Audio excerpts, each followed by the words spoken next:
تعالوا نعمل مع بعض الطعمية بكل بصوا التفاصيل اللي ممكن تخليكم تطلعوا حاجة كده وهمية، مش شاربة زيت خالص. هشة جدا، مستوية من جوه. لونها فاتح، كل الحاجات اللي ممكن تخليكي تعملي الطعمية صح الصح زي ما الكتاب بيقول.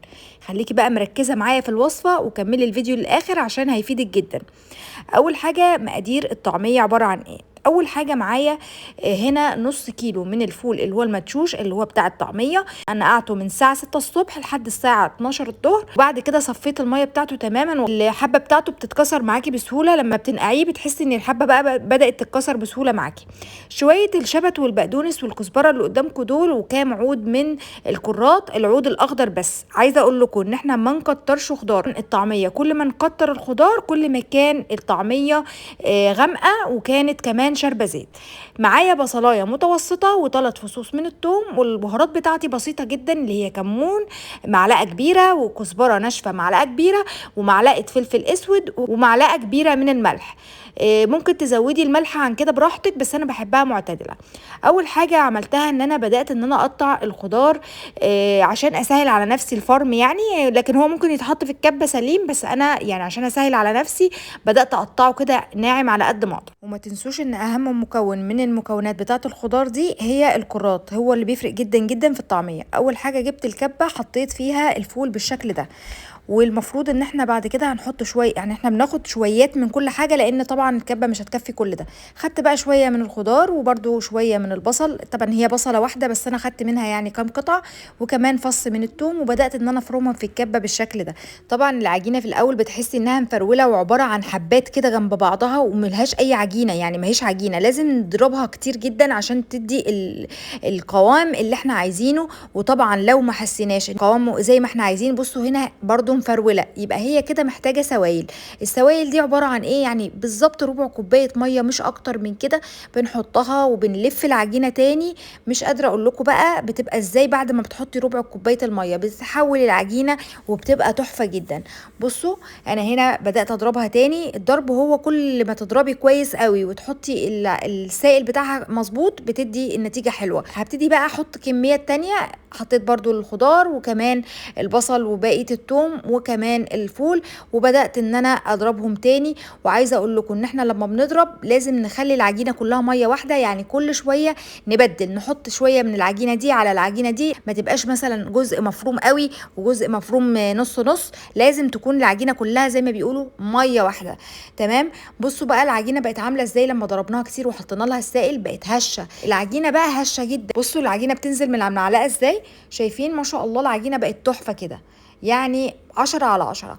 هنا بدأت برضو ان انا اجيب شوية من هنا على شوية من هنا عشان اخلي العجينة كلها يعني ايه مترابطة كده مع بعضها، وكلها بنفس التون بتاع الفرم بتاعي.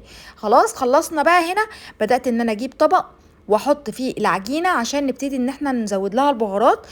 خطوه تزويد البهارات دي ممكن نعملها في الخطوه دي، وممكن كمان لو هنعينها في الفريزر يعني ونخزنها نحط البهارات بعدين، يعني مش شرط ان احنا نحط البهارات وقتها.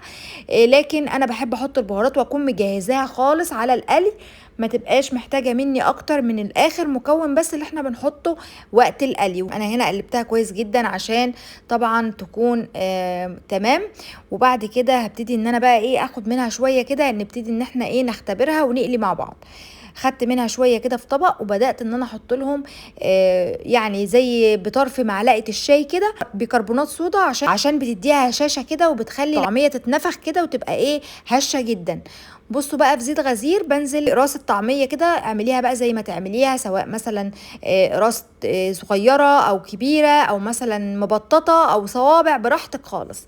هنا نزلت انا طبعا هنا كنت بطبخ اصلا، وما كنتش بصراحه عايزه اعمل كميه كبيره، بس قلت ايه اعمل لكم بس طاسه كده سريعه اوريكم بس المنظر عامل ازاي. بصوا بقى اللون بدأت تاخد اللون الذهبي. وعايزه اقول لكم حاجه، لو كان الخضار كتير على الكميه بتاع الفول هتبقى الطعميه لونها بني، لكن شايفين اللون الذهبي الجميل؟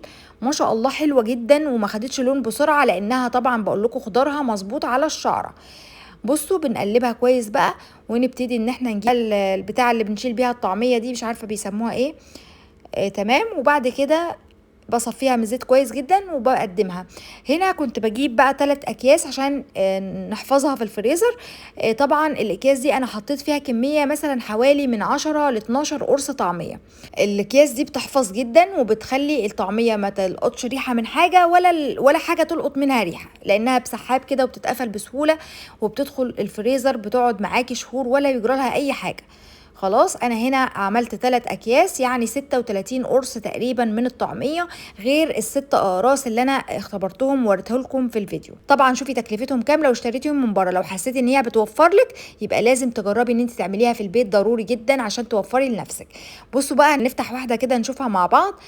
شايفين الجمال؟ ما شاء الله، الطعميه وهميه تحفه جدا وهشه جدا، وبجد بجد مش شاربه زيت نهائي. عايزه اقول لكم بجد وصفه تستاهل التجربه وتستحق منك ان انت تعمليها في البيت. بصوا الجمال يا جماعه، والله العظيم بجد سهله جدا، لازم تعملوها وتجربوها، هتعجبكم قوي. وفي نهايه الفيديو كل مره بقول لكم انا اسمي زينب زياد. لو اول مره تشوفيني على الفيسبوك اعملي لايك للبيج، ولو اول مره تشوفيني على اليوتيوب اعملي سبسكرايب للقناه وفعلي زر الجرس عشان يوصلك كل فيديوهاتي اول باول. والسلام عليكم ورحمه الله.